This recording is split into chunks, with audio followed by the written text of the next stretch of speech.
where the doubt eventually gives way to truth. And truth is what's, so that's the great secret for me about doubt. Doubt conceals truth, but it's a journey, into the doubt. So you have to face it. You have to face all your own doubts. And then truth gradually starts to populate the cells of your body. More and more cells are resonating with truth, and less cells are filled with doubt.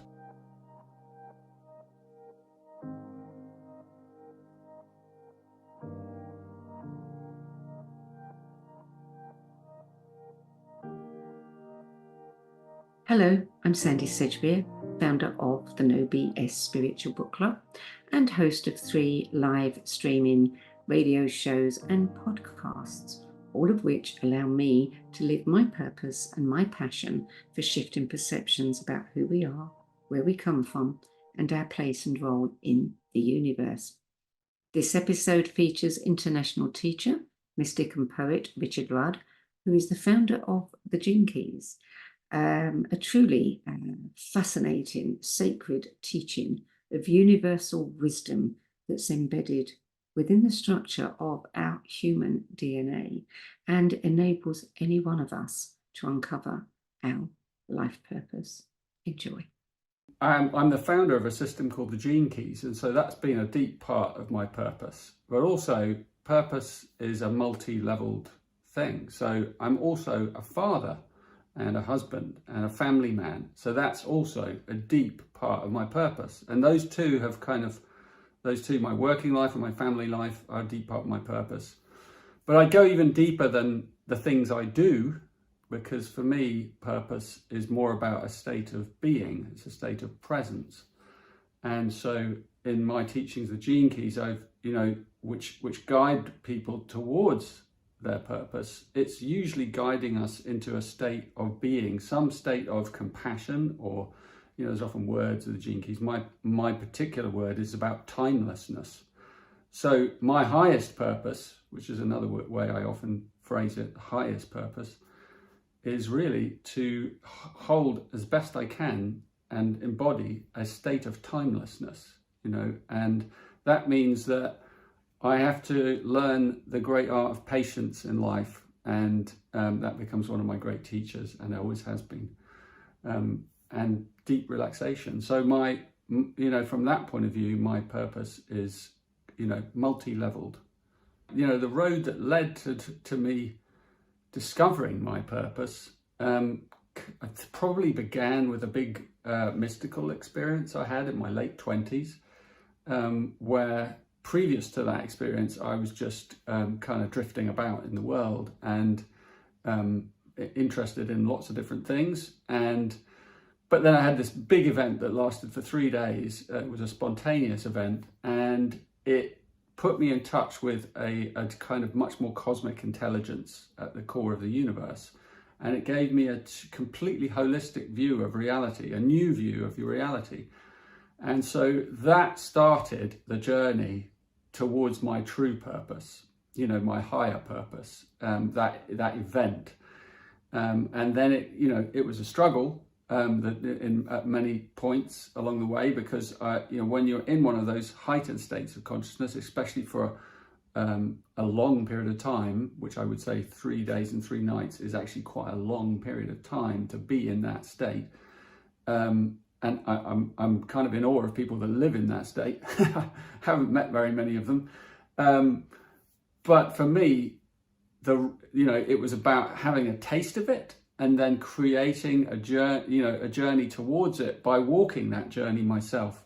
And I'm still doing that. And so my teachings, called the Gene Keys, are a part of that journey, and they're still unfolding. And so in a way, my purpose is still unfolding. But it is this sense of, underneath what we actually do in the world is this sense of kind of dwelling in that timeless reality of, deep love and, universal love, I guess you could say. So yeah, it's been a long journey with many interesting twists and turns and learnings and fallings and back to like this state of more universal intelligence. Yeah. Yeah, I've had many moments of doubt. A friend of mine, who's a mentor actually of mine, very wise lady, told me recently that founders generally live in 80% doubt for the whole of their life. And I very much resonate with that, because you're the beginning of something, and it's usually something that's emerging in the world constantly, and it's often changeable and changing, and it changes you. And that's been my journey. And so I've had a huge amount of doubt, self-doubt, about is this for real? Am I for real? Am I being authentic? Times, especially when I've been less than, what I would consider, in integrity, I've learned the fastest. And the times of deep self-doubt, but that doubt, as in all the Gene Keys teachings, every shadow contains a gift. So for me, and that doubt is actually a deep part of one of my keys, and that doubt leads to inquiry. So it's the gift of doubt is inquiry. It takes you on a journey of looking in deeper, unless you're avoiding it, which many people are. They just try and avoid it because they don't want to go there. But if you look into the doubt, there's some magic there, because it takes you on this inner journey of like inquiring, well, who am I anyway? What is this doubt? It's just little aspects of my old self that have not fallen away yet, and so there's an illusion to it as well, and that my experience is there's actually an end to it. But it's a finite thing. Like these shadows, these states like doubt are actually finite. So there is actually because when you enter into that heightened state, there's no doubt there. There's only cellular certainty of who you are and what you are. And so doubt is a kind of process of alchemy, in a way, where the doubt eventually gives way to truth. And truth is so that's the great secret for me about doubt. Doubt conceals truth, but it's a journey, into the doubt. So you have to face it. You have to face all your own doubts, and then truth gradually starts to populate the cells of your body. More and more cells are resonating with truth, and less cells are filled with doubt. And I think that's the same for everyone in a way. But you have to have the courage to go on that journey of self-inquiry, to find out, well, what is this? Who am I? So what triggers the cellular certainty? That kind of memory of who we truly are without filters, I guess. It can be many things. I mean, the most mystical answer to that, which I feel has some truth to it, is nothing triggers it. It's an acausal event. It comes through grace. And what we can do is we can create the conditions for that event to occur more often in our lives. And that's what the great contemplative paths or teachings are attempting to do. They're attempting to create conditions, space, so meditation is a classic one. You create space for that truth to begin to emerge and reveal itself from inside you. And the Gene Keys, my teaching, is also the same. They create, through the art of contemplation, a sense of spaciousness around us through regular pausing in our everyday life. And those pauses, as we create more and more of them, and we learn to really drop into them and luxuriate in them, those pauses, which, they don't have to be still either. They can be moving pauses, so they have dimensions to them. But what a pause has is a sense of space to it. And in that space and that time that you create for a pause, there's a chance, that one of those events, one of those epiphanies, one of those memories, one of those breakthroughs will occur. So the more of those spaces we create in our lives, the more chance there is of those pivotal moments to kind of explode inside, detonate inside us. But I don't think you can make them happen. But that's my approach. I think you only can create the conditions, and then that are the best conditions, and then you allow them to spontaneously happen. But the mystery of life is that you don't know when it's going to happen. You don't know when the mystery of grace will enter you and remind you of who and what you truly are. But I love that. I love the fact that we can't know. There's got to be something we can't control. There's got to be something that's beyond a technique, because we're all obsessed with like techniques of like, here's how you get there. But this is one area where no technique gets you there. I think one of the great challenges for me has been integrating the spiritual and the mundane. I don't want to call it the mundane, that's not a very nice word, but the everyday life of my family life, and the mystical experiences that I have had and that I would like to have more of. And that, in the early days, of a spiritual path for many people, there's this sense of trying to escape the everyday to go up onto the mountain and have those great experiences. And so we go off on retreats and we go into isolation, or we go and do plant medicine and take ayahuasca and all these things that give us the high, the hit. But then we got to come back to money, mortgages, relationships, broken, stuff, a mess often. And so my biggest challenge is integrating those two. But I've made that my purpose. That is my purpose. That's part of my life's work, is bringing the mystical deeply into the mundane. Because one day I just sort of thought, if I don't manage to do this, I'm never going to be happy or fulfilled, because I can't escape the mundane.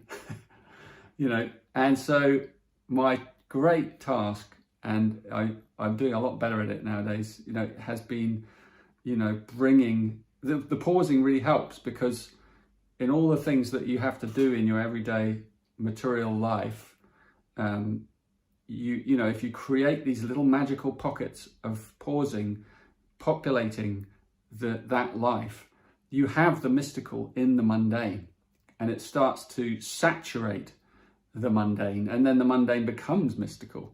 So the great epiphany for me is that they're not separate, and they never have been. But there's a part of me that was divided early on, and slowly, those two halves of me and my life have started to come together. It's a very lovely feeling. So what effect has living deeply in my purpose had on the people around me? I think it's, again, different levels. Like there's people further out, like people who I don't know and I don't meet, who listen to my words or my videos or my books and read things like that. It has quite a big impact on quite a lot of people.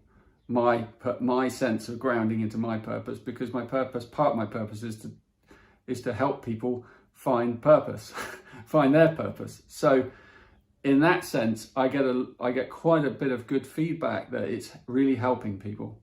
But if I come a bit closer in to like my personal life, my friendships, which are not all mystical, and sort of like that, some of them are quite ordinary and grounded in the realities of everyday life, I think it's less clear. I think I have a sense of stability to me and peacefulness generally, although my wife might say, oh, I don't know about that. But those who are closest to you, they're the ones often that test the stableness of your the stability of your purpose the most. Your children, and so my children, I think, don't pay much attention to what I do, but my sense of being in a flow with my life creates a nice atmosphere, I'd say, generally inside, because I'm generally fulfilled and happy. And I think that is what has an impact more than anything. Like this person has found just happiness. And there are many others who I know who've found it without any teachings. But I think it does have a powerful impact on others, especially if someone is suffering, or is anxious, or, you know, caught in a trauma, or, you know, in an addictive pattern of some form, or depression, then when someone comes and they're living their purpose, then it has a kind of, it can remind people that there is another way, and that there is, you know, it's a bit of a journey, and it can be an encouragement to them to take that journey, and that there's hope. So I hope that for some people I bring a sense of hope. I think I probably do. Well, I think if someone hasn't found their purpose and they're interested and they really are hungry to kind of feel that sense of inner purpose and passion, I would invite them to learn about the art of contemplation, a contemplative way, you know, and to start creating these spaces in their life so that what's hidden inside them can emerge. And this is the opposite to what most people do, is that because we think that if there's something we want, we have to go and find it out there. And this is the opposite. To find one's purpose, really, it has to emerge from in here. It's part of our wisdom. It's part of what's our essence or our soul. And so we have to slow down. So I would invite people, you know, who are interested in this journey to kind of find out more about that contemplative way, and to slow down and find these spaces, these pauses, and they can be very short. That's the beauty of it. Like, that's the simplicity, and the good news in a way is that, you know, I mean, I have this little app called the Triple Flame app. It's out in the App Store, and it just dings you on your phone every 3 hours for 3 minutes on the 3, 6, 9, 12 of the clock. And only 3 minutes do you have to pause every 3 hours. It's not very often. But in the beginning, you know, taking those pauses becomes a little discipline, you know, and to do it a day after day after day. But soon you start to create that space where what's hidden inside you, this deep sense of being, of purpose, can start to reveal itself, can start to reveal its mystery. And it might do that in all kinds of ways. It might kind of, you know, in one of those spaces, you might suddenly think, you know, I've always wanted to learn the piano. Why have I never done it? You know, there's 1,000 reasons that you may not have done it. And then suddenly in that space of one of those pauses, you have this pivotal experience of like, I'm going to do it. I'm actually going to do it. But if you hadn't taken, I don't know, 50 pauses that month, you wouldn't have got to that one pause where that realization arrived.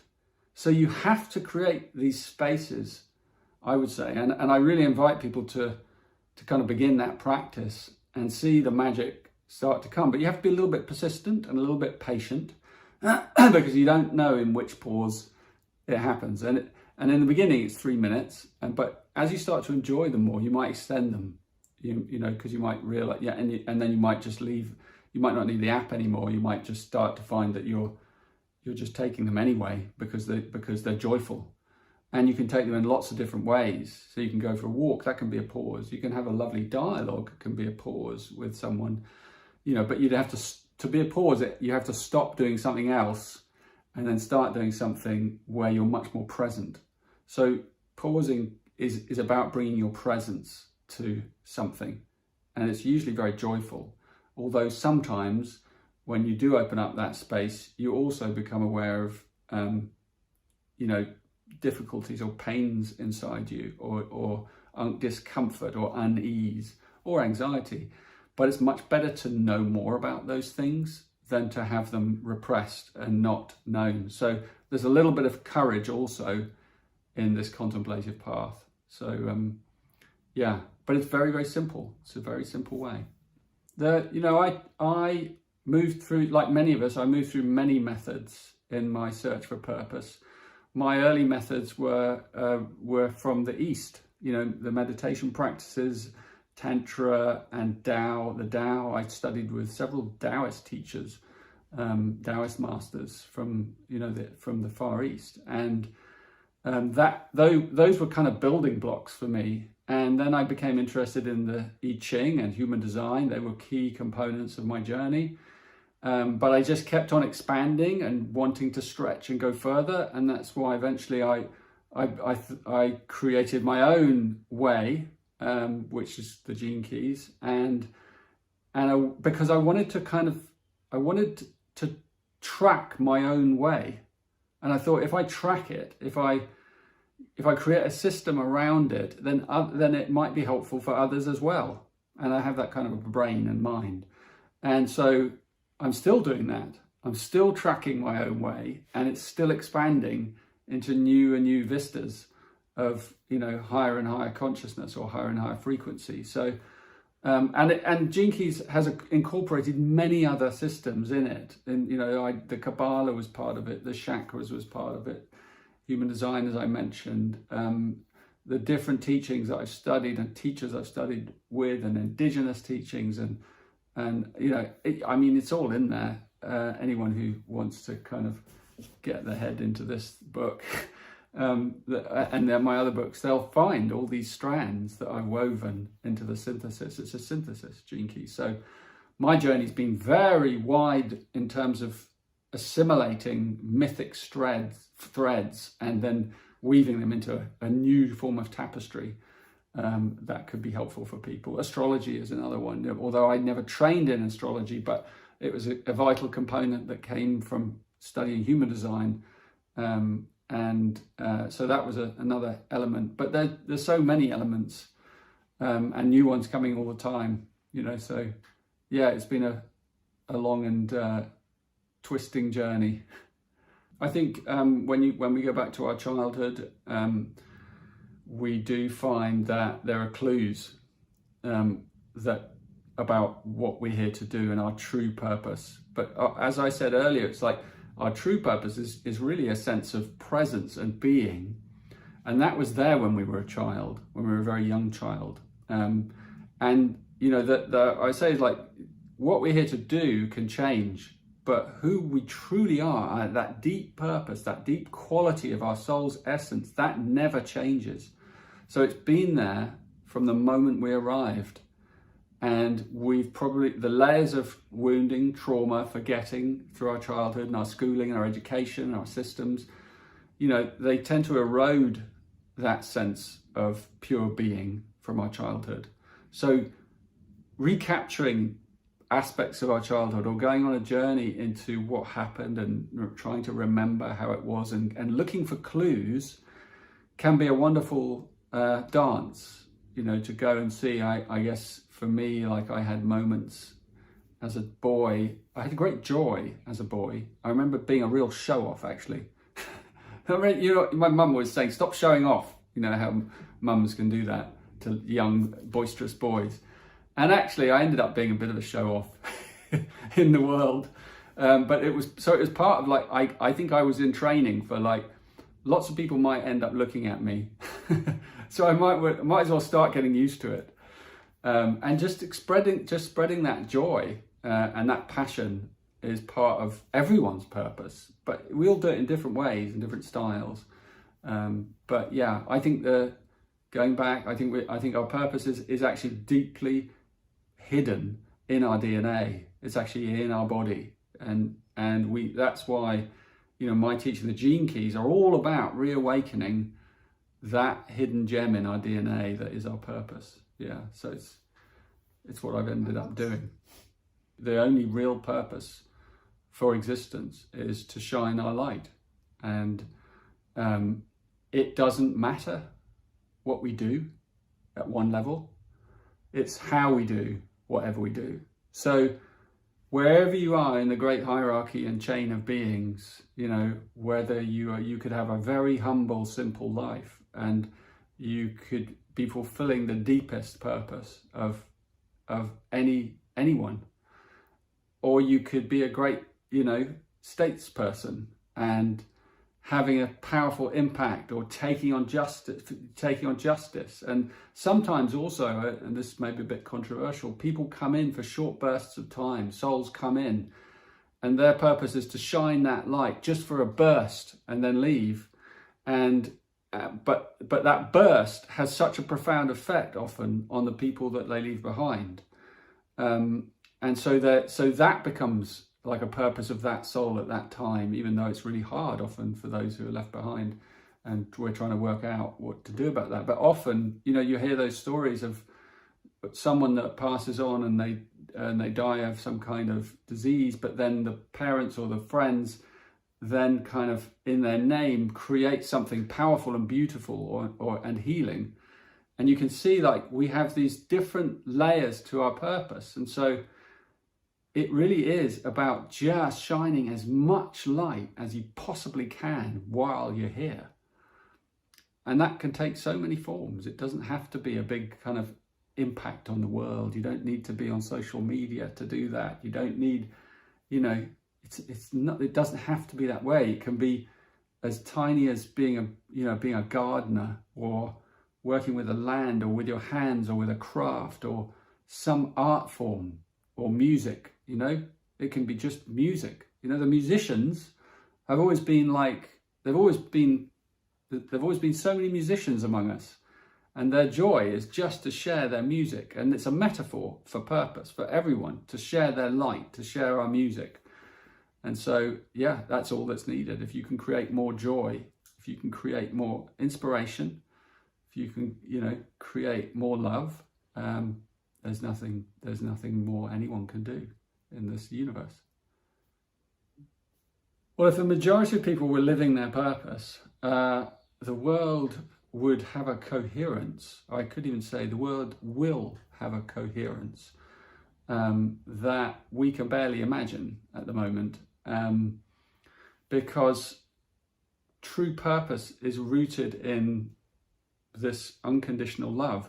It's rooted in silence. It's rooted in truth. It's rooted in fundamental universal principles that are common to all life forms. So when you're really anchored in your purpose, for everyone to be anchored in their purpose, what you have is this, it's basically, it would be like looking at the sun. Looking at the earth would be more like looking at the sun. You'd just see this incredible flame of multitudinous beings, all interconnected, all kind of helping each other with different layers of genius to fulfill this collective purpose, you know, that actually is an even greater purpose. And so in a way, that is our final destiny, to find our collective purpose, which could be actually something really beautiful and simple.